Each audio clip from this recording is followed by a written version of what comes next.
إن الحمد لله نحمده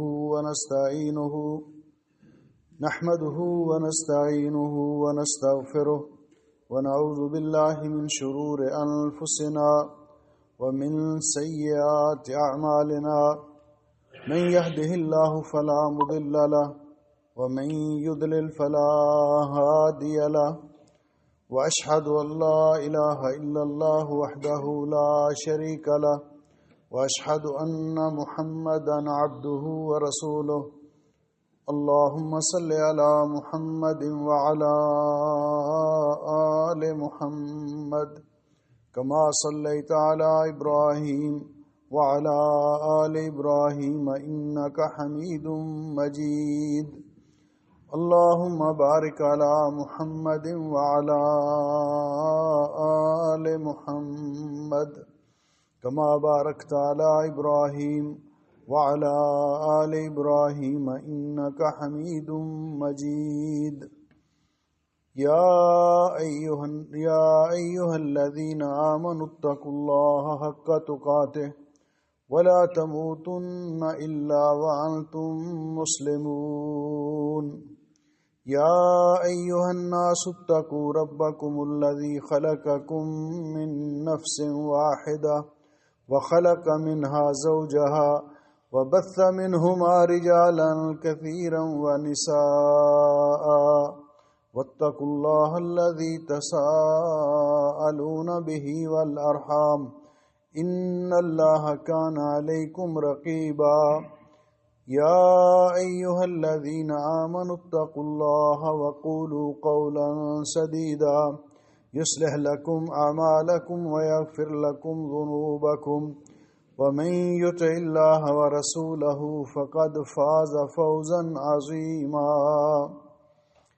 أما بعد فيا أيها الناس إن خير الحديث كتاب الله وخير الهدي هدي محمد صلى الله عليه وسلم وشر الأمور محدثاتها وكل محدثة بدعة وكل بدعة ضلالة وكل ضلالة في النار أعوذ بالله السميع العليم من الشيطان الرجيم إن عدة الشهور عند الله 12 شهرا في كتاب الله يوم خلق السماوات والأرض منها 4 حرم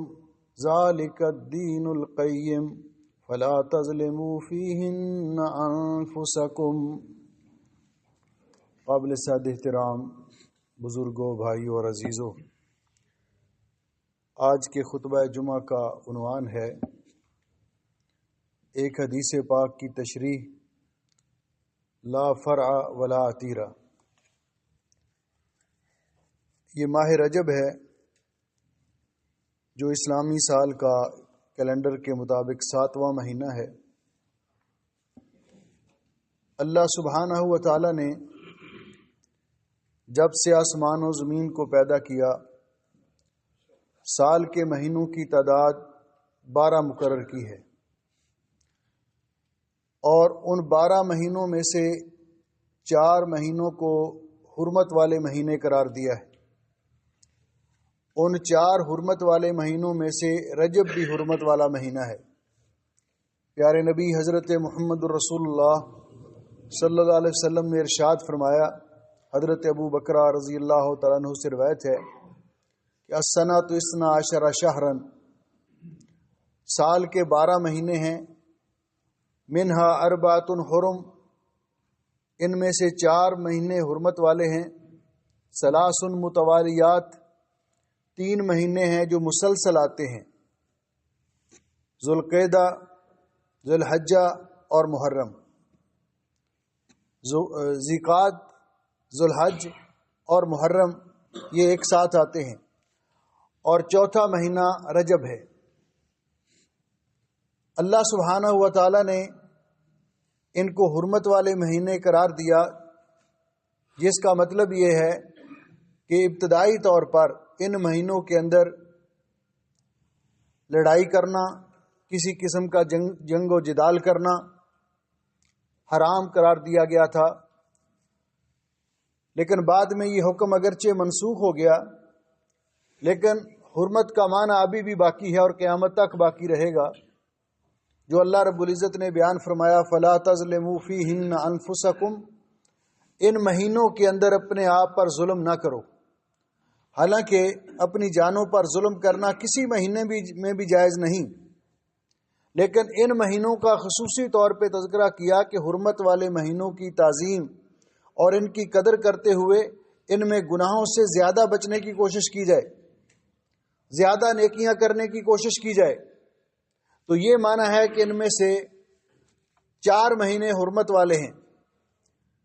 زمانہ جاہلیت میں مشرکین کا یہ اعتقاد تھا اور ان کا یہ رسم اور طریقہ چلا آ رہا تھا، جس کی اس حدیث پاک کے اندر نشاندہی کی گئی کہ ان کے ہاں یہ نظریہ پایا جاتا تھا کہ ان کے جانور، اونٹ، گائے، بکری وغیرہ جو پہلا مولود جنم دیں گے، جانوروں کے ہاں جو پہلا بچہ پیدا ہوگا، وہ اپنے معبودان باطلہ یعنی بتوں کے نام پر ذبح کریں گے، ان کی نظر کریں گے، ان پر چڑھاوا چڑھائیں گے۔ اور دوسرا، وہ رجب کے مہینے میں اپنے بتوں کے نام پر جانور ذبح کیا کرتے تھے، جسے وہ عتیرہ رجبیہ کہا کرتے تھے۔ جب اسلام آیا تو نبی کریم علیہ الصلوۃ والسلام کو ان کی ان عادات کا پتہ چلا، تو جس طرح کہ صحیح مسلم شریف کی یہ روایت ہے کہ رسول اکرم صلی اللہ علیہ وسلم نے فرمایا لا فرع ولا عتیرہ، اسلام کے اندر فرع کا معنی کہ جانور جو بچہ جنم دیں گے، پہلا بچہ جو ہوگا وہ بتوں کے نام پر ذبح کیا جائے گا، تو آپ نے فرمایا اس کا بھی اسلام کے اندر کوئی تصور نہیں۔ ولا عتیرہ، اور رجب کے مہینے میں وہ جو جانور غیر اللہ کے نام پر ذبح کرتے ہیں، اس کا بھی اسلام کے اندر کوئی تصور نہیں، کیونکہ اسلام کے اندر جو اللہ کی راہ میں نیکی کی خاطر، ثواب کی خاطر کوئی چیز کی نظر مانی جائے، کوئی چیز قربان کی جائے، کوئی جانور ذبح کیا جائے، تو وہ اللہ کے نام پر ذبح کیا جائے، اللہ کی رضا کے لیے ذبح کیا جائے۔ غیر اللہ کے نام پر جانور ذبح کرنا یا کوئی چیز دینا، انسان اگر سوچے اور غور کرے کہ اللہ سبحانہ و تعالی نے اپنے فضل و رحمت سے ہمیں سب کچھ عطا کیا ہے، ہمارے پاس جو بھی نعمت ہے اللہ کی عطا کردہ ہے، اور اللہ رب العزت فرماتے وما بکم من نعمت فمن اللہ، تمہارے پاس جو بھی نعمت ہے وہ اللہ کی دی ہوئی ہے، اور اس مالک نے فرمایا کہ ہمارے دیے ہوئے مال میں سے ہماری راہ میں خرچ کرو، میری راہ میں خرچ کرو۔ لیکن انسان کا بعض میں جو طریقہ کار رہا، ہمارے ایک پنجابی کے شاعر انہوں نے کہا کہ فراموشی کر کے خدا دے احسان دی، تو جو چیز دیتی وہ غیراں دے نہ دی، یعنی اللہ تعالیٰ کے احسان کی فراموشی کرتے ہوئے، نہ قدری کرتے ہوئے، نہ شکری کرتے ہوئے، جو کچھ بھی تم نے دیا یہ فلاں کے نام کا ہے، یہ فلاں کے نام کا ہے، یہ فلاں کے نام کا ہے، تو محسن حقیقی دا احسان ہی کوئی نہیں، جنہیں دیتا سب کچھ ہوتا نہ ہی کوئی نہیں، کہ محسن حقیقی جس نے سب کچھ دیا اس کے نام کا کچھ بھی نہیں۔ یہ رسم زمانہ جاہلیت سے، مشرکین کے ہاں سے چلی آ رہی ہے، اس لیے اسلام نے اس رسم کو آ کر ختم کیا۔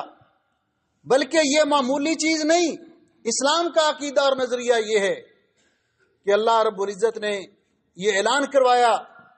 محبوب مکرم حضرت محمد رسول اللہ صلی اللہ علیہ وسلم سے، قل ان صلاتی و نسکی و محیای و مماتی للہ رب العالمین، میری نماز، میری قربانی، یعنی ہر قسم کی عبادت، جانور ذبح کرنا، نظر و نیاز دینا، یہ کس کے لیے ہے؟ للہ، اور میرا جینا اور مرنا للہ رب العالمین، اللہ رب العالمین کے لیے ہے، لا شریک لہ، اس کا کوئی شریک نہیں، وبذالک امرت، اور اسی بات کا مجھے حکم دیا گیا ہے۔ اور رسول اکرم صلی اللہ علیہ وسلم نے فرمایا کہ یہ اتنا بڑا جرم ہے۔ سیدنا حضرت علی المرتضیٰ رضی اللہ تعالیٰ عنہ روایت فرماتے ہیں کہ نبی کریم علیہ الصلوۃ والسلام نے فرمایا لعن اللہ من لعن والدیہ، اس شخص پر اللہ کی لعنت جو اپنے والدین پہ لعنت بھیجتا ہے، اپنے والدین کو برا کہتا ہے، گالی دیتا ہے، ان پر لعنت کرتا ہے، اس پر اللہ کی لعنت۔ صحابہ اکرام نے پوچھا حضرت کیا یہ ممکن ہے؟ یعنی عام فطری طور پر یہ بات سمجھ تو آتی ہے نا کہ والدین، اللہ تعالی ہمارا خالق و مالک اور محسن حقیقی ہے، اللہ نے اپنے حق کے بعد والدین کا حق ذکر کیا ہے، اور پیارے نبی صلی اللہ علیہ وسلم نے فرمایا کہ انسان جتنی چاہے کوشش اور محنت کر لے اپنے والدین کے احسان کا حق ادا نہیں کر سکتا۔ تو کوئی والدین کو بھی لعنت کر سکتا ہے؟ وَهَلْ يَلْعَنِ الرَّجُلُ وَالِدَهُ او والدیہ، کیا کوئی شخص اپنے والدین کو بھی لعنت کر سکتا ہے؟ تو آپ نے فرمایا اگر کوئی دوسرے کے والدین کو لعنت کرے گا، وہ اس کے جواب میں اس کے والدین کو لعنت کریں گے، تو گویا کہ خود اس نے اپنے والدین کو گالی دی، اپنے والدین پہ لعنت کی۔ تو فرمایا اس شخص پر اللہ کی لعنت جو والدین پر اپنے والدین پہ لعنت کرتا ہے۔ وَلَعَنَ اللَّهُ مَنْ ذَبَحَ لِغَيْرِ اللَّهِ، اور اس شخص پر بھی اللہ کی لعنت جو غیر اللہ کے نام پر جانور ذبح کرتا ہے، اس شخص پر بھی اللہ کی لعنت جو غیر اللہ کے نام پر جانور ذبح کرتا ہے۔ اور اللہ سبحانہ و تعالیٰ نے قرآن پاک میں جب حرام جانوروں کا تذکرہ کیا تو اللہ رب العزت فرماتے ہیں انما حرم علیکم المیتۃ والدم ولحم الخنزیر، اللہ تعالیٰ نے تمہارے اوپر مردار کو حرام قرار دیا ہے، والدم، اور یہ خون جو ذبح کرتے وقت جسم سے بہہ نکلتا ہے جانور کے، اس کو بھی حرام قرار دیا ہے، ولحم الخنزیر، اور خنزیر کے گوشت کو بھی حرام قرار دیا ہے، وما اہل بہ لغیر اللہ، اور وہ جانور جو غیر اللہ کے نام پر ذبح کیا جائے، خنزیر کے ساتھ اس کا تذکرہ کیا ہے، اس کو بھی حرام قرار دیا ہے۔ فمن اضطر غیر باغ، اور یہ الگ بات ہے کہ کوئی ایسی مجبوری کی شکل ہو، تو وما اہل بہ لغیر اللہ ای ذبح لغیر اللہ، جو غیر اللہ کے نام پر ذبح کیا جائے، خواہ غیر اللہ کا نام لے کر ذبح کیا جائے یا اس کا تقرب حاصل کرنے کے لیے ذبح کیا جائے، تو فرمایا اس کے بعد فرمایا وَلَعَنَ اللَّهُ مَنْ آوَى مُحْدِثًا، اس شخص پر بھی اللہ کی لعنت جو کسی، اس کے علماء نے دو ترجمے کیے ہیں، ایک محدث کا معنی فساد بپا کرنے والا، جو فساد بپا کرنے والا ہے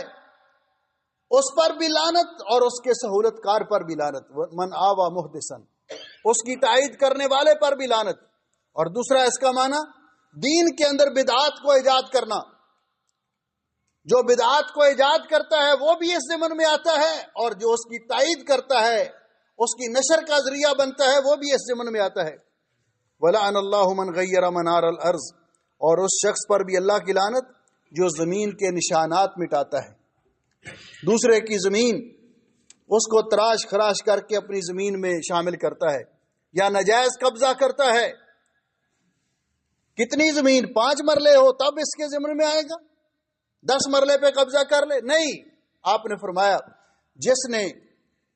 کسی آدمی کی ایک بالشت زمین پر، قید شبرن، ایک بالشت زمین پر بھی ناجائز قبضہ کیا، قیامت کے دن اس کی موٹائی کے برابر 7 زمینوں کا توق بنا کر اس کے گلے میں ڈالا جائے گا۔ یہ اتنا بڑا جرم ہے، اس لیے کہ اس ماہ مکرم میں زمانہ جاہلیت کی جو یہ رسمیں تھیں، اللہ رب العزت کے پیارے نبی حضرت محمد الرسول اللہ صلی اللہ علیہ وسلم نے ان کو تو ختم کیا، ان کا تو انکار کیا، لیکن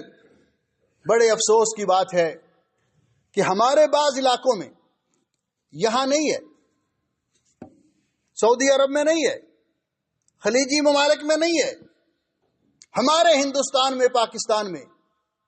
ان علاقوں کے اندر بعض ایسی رسمیں رواج پا گئی ہیں جس میں ایک سوال پیدا ہوتا ہے کہ یہاں کیوں نہیں، وہاں کیوں ہے۔ جس طرح کسی کے وفات پر 3، 7، 40واں یہاں نہیں ہے وہاں ہے۔ تو اس لیے علماء کہتے ہیں کہ جو سنت ہوتی ہے نا یہ عالمگیر ہوتی ہے۔ جو نبی پاک صلی اللہ علیہ وسلم کی سنت ہے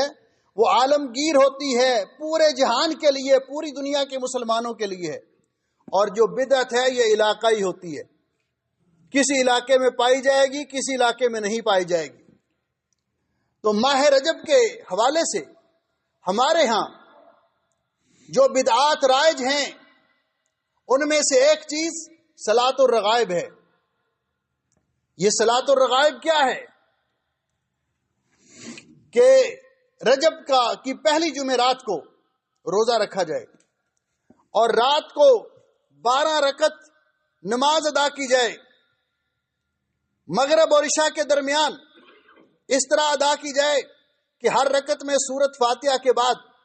3 مرتبہ سورۃ القدر اور 12 مرتبہ سورہ اخلاص پڑھی جائے۔ یہ خصوصی طور پر، اور یہ بدعت جب رائج ہوئی اسی وقت علماء نے اس کا انکار کیا اور اس کا رد کیا۔ جس طرح کہ علامہ ابن رجب لکھتے ہیں ماہ رجب کے پہلے جمعہ کی رات کو صلاۃ الرغائب پڑھنے کے متعلق جو روایات بیان کی جاتی ہیں سب جھوٹی اور باطل ہیں، غیر صحیح ہیں۔ اس کا اسلام کے اندر نبی پاک صلی اللہ علیہ وسلم اور آپ کے بعد اس کا کوئی ثبوت نہیں۔ یہ بدعت 4 صدی ہجری میں ظاہر ہوئی، یہ بدعت 4 صدی ہجری میں ظاہر ہوئی، اور دین مکمل ہو چکا پیارے نبی حضرت محمد رسول اللہ صلی اللہ علیہ وسلم پر۔ حجۃ الوداع کے موقع پر اللہ سبحانہ و تعالی نے نبی پاک صلی اللہ علیہ وسلم پر یوم عرفات، یوم عرفہ کے دن یہ آیت نازل کی، الیوم اکملت لکم دینکم واتممت علیکم نعمتی وردیت لکم الاسلام دینا۔ اسی لیے امام مالک رحمۃ اللہ علیہ فرماتے ہیں جس نے دین مکمل ہو جانے کے بعد کوئی نئی چیز دین کے اندر ایجاد کی اور سمجھا کہ یہ بھی نیکی ہے اور یہ بھی اچھا ہے دین کے اندر، فقد زعم ان محمد صلی اللہ علیہ وسلم خان الرسالہ، استغفر اللہ معاذ اللہ،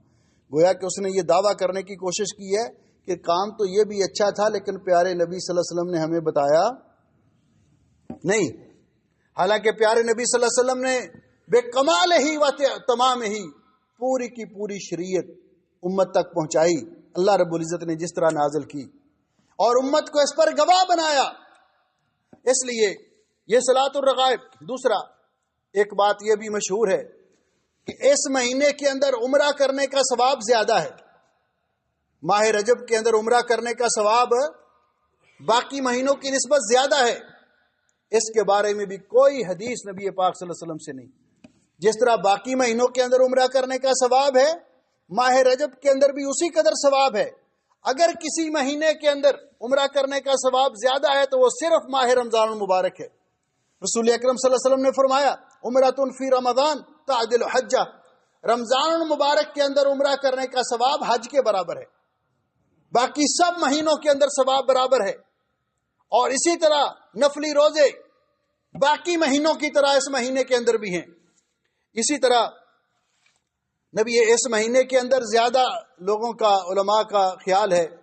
کہ نبی پاک صلی اللہ علیہ وسلم کو اللہ تعالیٰ نے اسراء و معراج کا معجزہ عطا کیا۔ یہ نبی پاک صلی اللہ علیہ وسلم کا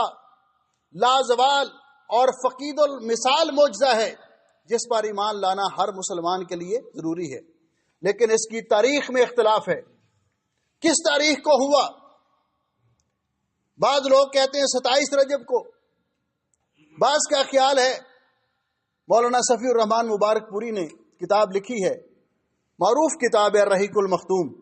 اس کے اندر انہوں نے اس حوالے سے 6 اقوال نقل کیے ہیں اس کی تاریخ کے حوالے سے۔ گویا کہ اس کا 27 رجب کو معراج کا ہونا متفق علیہ نہیں ہے۔ جب متفق علیہ نہیں ہے تو پھر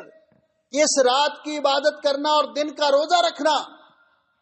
اگر یہ ثابت ہوتا رسول اکرم صلی اللہ علیہ وسلم سے تو اس کی تاریخ پر اتفاق ہو چکا ہوتا، مسلمان اس پر عمل کرتے ہوتے۔ لہذا شب معراج کی عبادت خصوصی طور پہ کرنا 27 رجب کو سمجھ کر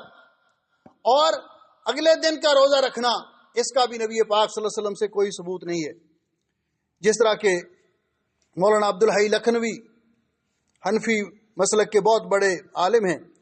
انہوں نے کہا وہ مشتہر فی بلاد الہند وغیرہ ہی ان صوم صباح تلک اللیلہ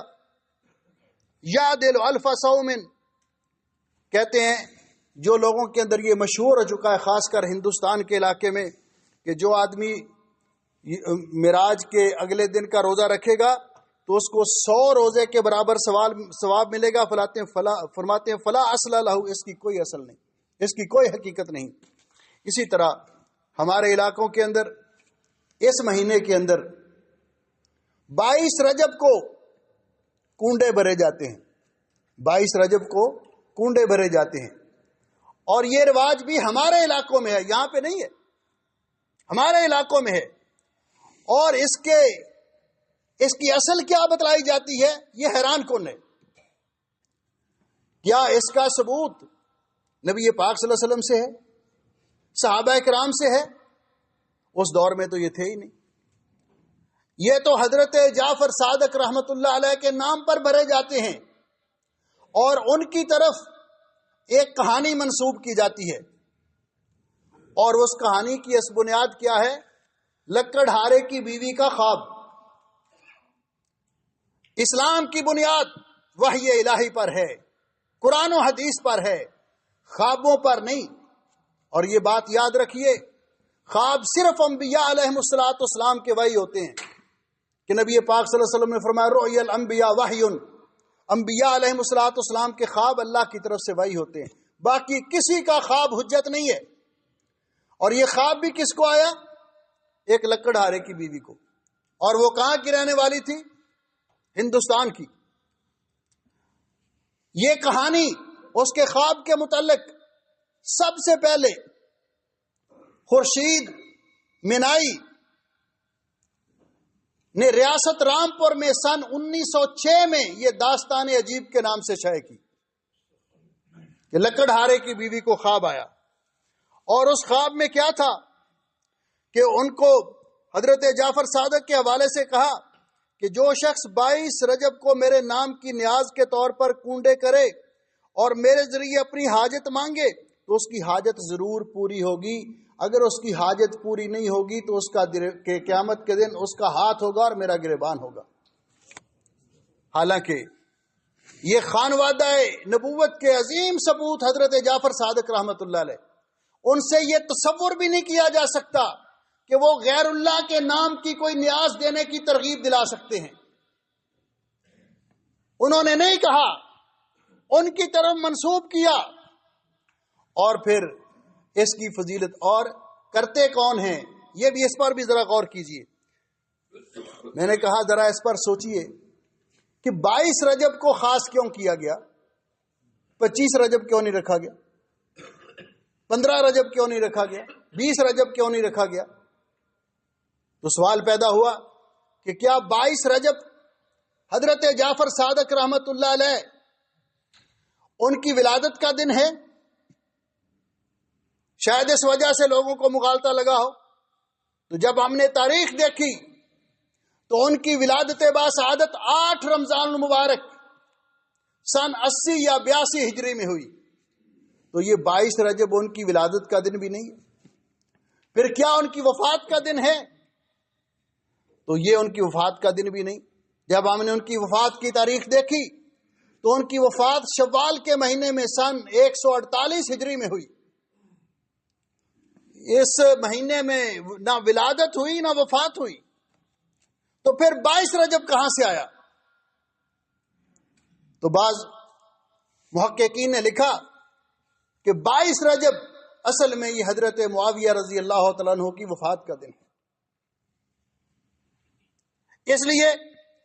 مسلمانوں کو ان چیزوں سے گریز کرنا چاہیے، اور یہ بات ذہن میں رکھنی چاہیے کہ اللہ نے ہمیں دیا، ہم اللہ کے نام پہ خرچ کریں تو ہمیں اجر و ثواب ملے گا۔ غیر اللہ کے نام پر دینے سے نبی پاک صلی اللہ علیہ وسلم نے بھی منع کیا، اور اللہ نے بھی حکم دیا کہ جو چیز بھی خرچ کرو اللہ کی راہ میں خرچ کرو۔ اس لیے مسلمانوں کو چاہیے کہ اپنے دین کو سمجھیں، کسی کی باتوں میں پروپیگنڈے کا شکار ہو کر اپنے عقائد اور نظریات ان میں خلل پیدا کرنے کی کوشش نہ کریں۔ اللہ سبحانہ و تعالی ہمیں دین حق کی تعلیمات سیکھنے اور ان کے مطابق عمل کرنے کی توفیق بخشے۔ اللہ سبحانہ و تعالی اپنے فضل و کرم سے جب تک ہمیں زندہ رکھے، اسلام پر زندہ رکھے، آخری وقت آئے تو اللہ ہمارا خاتمہ ایمان پہ کرے۔ اور پیارے نبی صلی اللہ علیہ وسلم کی اس وصیت کو ہمیشہ ذہن میں رکھیے۔ آپ نے دنیا سے جاتے ہوئے فرمایا تھا، ترکت فیکم امرین، میں تمہارے اندر دو چیزیں چھوڑ کے جا رہا ہوں، لن تدلوا ما تمسکتم بہما، جب تک تم ان کو مضبوطی سے تھامے رکھو گے گمراہ نہیں ہوگے۔ کتاب اللہ، ایک اللہ کی کتاب چھوڑ کے جا رہا ہوں، وہ سنتی، اور ایک اپنی سنت اور حدیث چھوڑ کے جا رہا ہوں۔ اللہ تعالی ہمیں اسی پہ قائم رکھے، اسی پہ زندگی بسر کریں، ان کی نورانی تعلیمات پر، اور اسی پہ اللہ ہمیں موت عطا فرمائے۔ اقول قولی ھذا استغفر اللہ لی ولکم ولسائر المسلمین من کل ذنب واتوب الیہ فاستغفروہ انہ هو الغفور الرحیم۔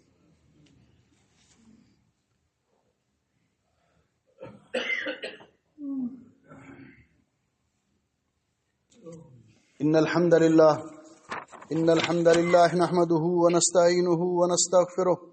ونعوذ باللہ من شرور انفسنا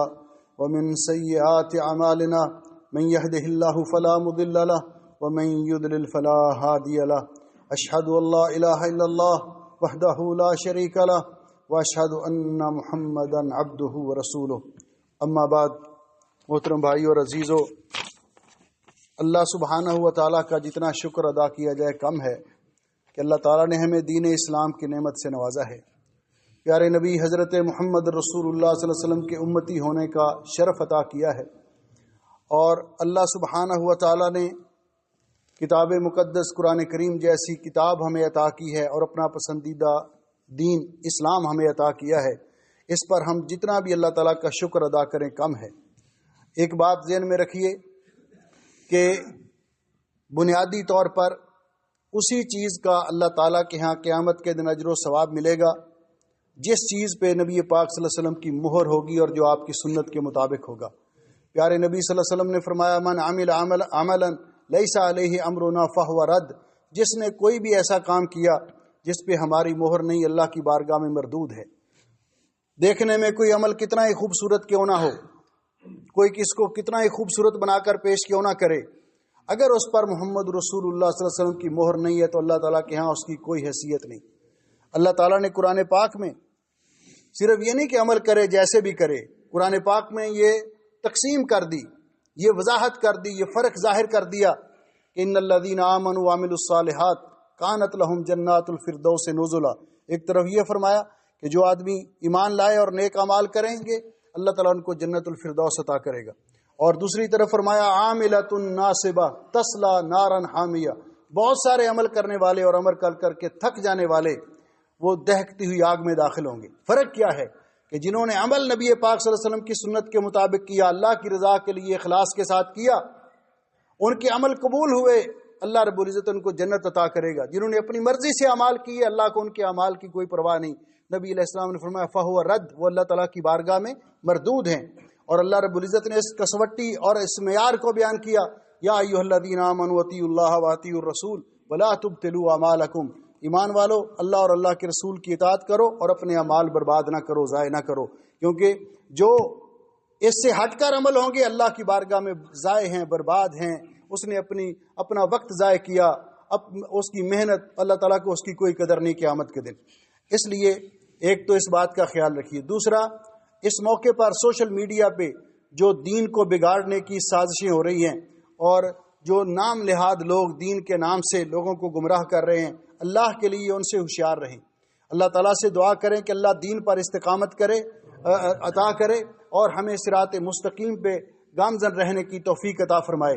اور ان فتنوں سے بچیں۔ امام شافعی رحمۃ اللہ علیہ اپنے شاگردوں کو نصیحت کیا کرتے تھے کہ اہل بدعت کی مجلسوں میں نہ بیٹھو، کچھ بھی نہیں کریں گے تو کم از کم آپ کے دل میں وہ شک ضرور پیدا کر دیں گے۔ جس کے پاس علم نہیں ہے وہ ایسے لوگوں کے لیکچر، ایسے لوگوں کی باتیں نہ سنیں،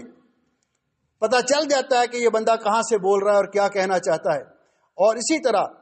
ایسی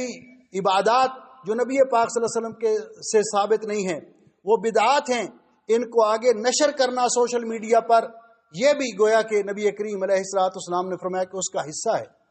جو بدعت کو ایجاد کرنے والا ہے اور جو اس کی آگے نشر کرنے والا ہے۔ اس لیے ہر سنی سنائی بات کو بغیر تحقیق کے آگے نشر نہ کیجیے۔ نبی کریم علیہ السلام نے فرمایا من کفا بالمرء کاذبا ان یحدث بكل ما سمع، آدمی کے جھوٹا ہونے کے لیے یہی کافی ہے کہ وہ ہر سنی سنائی بات کو آگے پہنچا دے۔ اس لیے ہمیں ان باتوں کا خیال رکھنا چاہیے کہ اگر کوئی آدمی جرم کرتا ہے، سنت کے خلاف بدعات کا دروازہ اس نے کھولا ہے، تو ہم کم از کم اس پر اللہ تعالی ہمیں عمل کرنے کی توفیق تو نہ دے، ہم اللہ سے مانگتے ہیں، دعا مانگتے ہیں کہ اللہ تعالی ہمیں بچائے اس سے، اور کم از کم ہم اس کو نشر کرنے کا حصہ نہ بنے۔ یہ حدیث کوئی ہوتی ہے من گھڑت ہوتی ہے، نیچے لکھا ہوتا ہے صحیح البخاری، یہ صورتحال ہے سوشل میڈیا پہ۔ اس لیے اگر کوئی ایسی بات ہو تو اپنے علماء سے رجوع کر کے تحقیق کر لینی چاہیے۔ ہمارے مسجد الوانی کے ایک ساتھی ہیں عبدالحفیظ صاحب، ان کی والدہ 2 دن پہلے پاکستان میں وفات پا گئی، انہوں نے دعا کے لیے اپیل کی ہے۔ ہمارے ساتھی تنویر صاحب بیمار ہیں، ان کے لیے بھی دعا کریں، اور بھی باقی ساتھیوں کے لیے کہ جو بیمار ہے اللہ ان کو شفاء کاملہ عطا فرمائے۔ ان اللہ و ملائکتہ، ہمارے یہ بیٹے عمیر ہیں، ان کا بیٹا چھوٹا سا ہے وہ بیمار ہے، اس کے لیے بھی دعا کریں، اللہ اس کو بھی شفاء کاملہ عطا فرمائے۔ ان اللہ و ملائکتہ یصلون علی النبی یا ایھا الذین آمنوا صلوا علیہ وسلموا تسلیما۔ اللهم صل علی محمد وعلی آل محمد کما صلیت علی ابراہیم وعلی آل ابراہیم انک حمید مجید۔ ربنا ظلمنا انفسنا وإن لم تغفر لنا وترحمنا لنكونن من الخاسرين۔ اللهم إنك عفو تحب العفو فاعف عنا۔ اللهم اشف مرضانا ومرضى المسلمين، اللهم اشف مرضانا ومرضى المسلمين، اللهم اقض حاجاتنا وحاجات المسلمين، اللهم اغفر للمسلمين الميتين، اللهم اغفر لهم وارحمهم وعافهم واعف عنهم، اللهم ادخلهم جنة الفردوس واعذهم من فتنة القبر وعذاب النار۔ یا مقلب القلوب ثبت قلوبنا على دینک، ویا مصرف القلوب صرف قلوبنا على طاعتک۔ فاطر السماوات والارض انت ولینا فی الدنیا والآخرہ، توفنا مسلمین والحقنا بالصالحین۔ ربنا آتنا فی الدنیا حسنہ وفی الآخرۃ حسنۃ وقنا عذاب النار۔ اللهم اجعل هذا البلد آمنا مطمئنا سخاء رخاء وسائر بلاد المسلمین۔ سبحان ربک رب العزت عما یصفون وسلام علی المرسلین والحمد للہ رب العالمین۔ صفحہ درست کرنا۔